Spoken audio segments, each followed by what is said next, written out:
அதிமுக பொதுச் செயலாளர் எடப்பாடி பழனிசாமி மேற்கொண்டு வரும் மக்களை காப்போம் தமிழகத்தை மீட்போம் சுற்றுப்பயணத்தில் இன்று தென்காசி மாவட்டம் கடையநல்லூர் சட்டமன்ற தொகுதியில் பிரச்சாரம் மேற்கொண்டு வருகிறார். அதனை நேரலையில் காணலாம். அடுத்த ஆண்டு நடைபெறுகிற சட்டமன்ற தேர்தலுடைய வெற்றி இங்க இருக்கிற மக்களுடைய எழுச்சியே சாட்சி. அது மட்டுமல்ல, இந்த தொகுதியுடைய சட்டப்பேரவை உறுப்பினர் அருமை சகோதரர் கிருஷ்ணமுரளி அவர்கள் மிக சிறப்பாக எழுச்சியாக மக்களிடத்திலே அன்பாக பழகக்கூடிய அற்புதமான நபர். ஆக அவர் எப்பொழுதெல்லாம் என்னை பார்க்கின்ற பொழுது இந்த தவறுடைய வளர்ச்சிக்காக பாடுபடுவதற்காக பேசிக் கொண்டிருப்பார். அப்படி நல்ல சட்டமன்ற உறுப்பினரை பெற்ற தொகுதி இந்த கடையநல்லூர் சட்டமன்ற தொகுதி. அவர் ஜாதி பார்ப்பது கிடையாது, மதத்தை பார்ப்பது கிடையாது, மனிதரை மட்டும்தான் பார்க்கின்றார். இந்த கடையநல்லூர் சட்டமன்ற தொகுதி மக்களுக்கு என்ன தேவை, அதை எப்படி நிறைவேற்ற வேண்டும், அதுதான் அவருடைய எண்ணம்.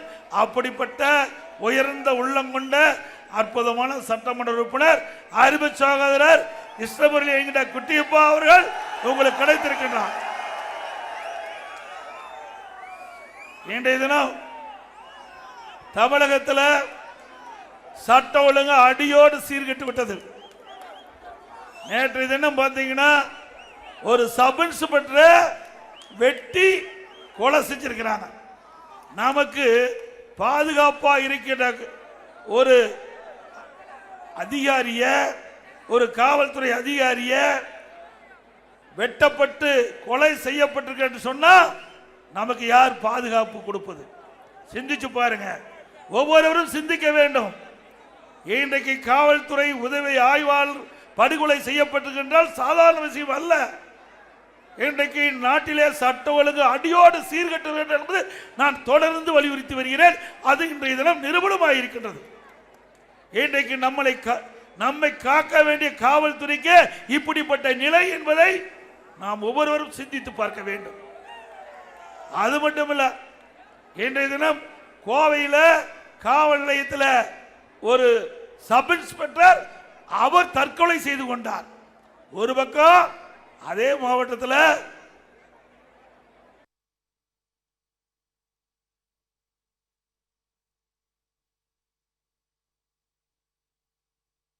வெட்டி கொலை செய்யப்படுகிறார். சட்ட ஒழுங்கு காவல் நிலையத்திலேயே ஒரு எஸ்ஐ தற்கொலை செய்து கொண்டிருக்கிறார். அப்படி என்றால் இந்த ஆட்சியிலே சட்ட ஒழுங்கு எந்த அளவுக்கு மோசமாக இருக்கின்றது என்பதை நாம் உணர வேண்டும். இன்றைக்கு பயிரை வேலி காப்பதை போல மக்களை பாதுகாப்பது காவல்துறை. அந்த காவல்துறைக்கு பாதுகாப்பு இல்லாத ஒரு சூழ்நிலை தமிழகத்தில் இருந்து கொண்டிருக்கின்றது. இதற்கெல்லாம் என்ன காரணம்?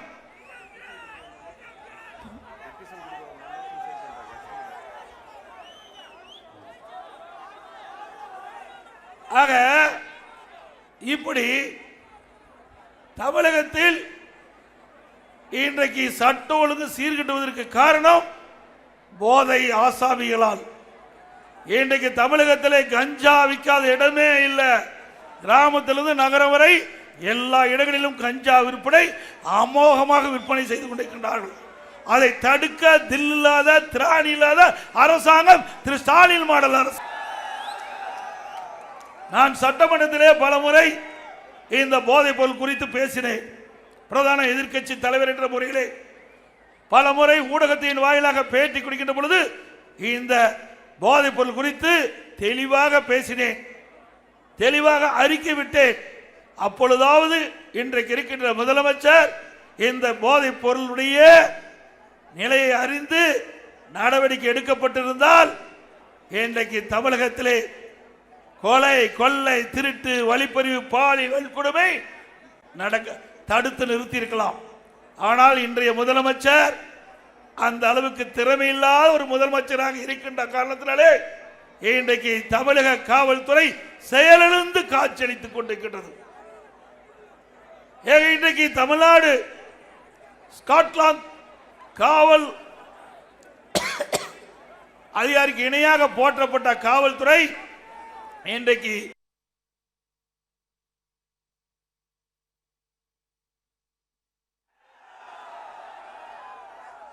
ஆகவே நாட்டு மக்களை பாதுகாக்குவது காவல்துறை.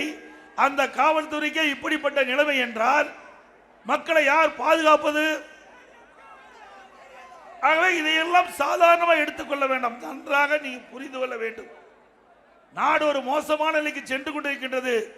இதையெல்லாம் காப்பாற்ற வேண்டும் என்றால் அடுத்த ஆண்டு நடைபெறுகின்ற சட்டமன்ற பொதுத் தேர்தலே அனைத்து இந்திய அண்ணா திராவிட முன்னேற்றங்களை தலைமையிலே அமைக்கப்படுகின்ற கூட்டணி.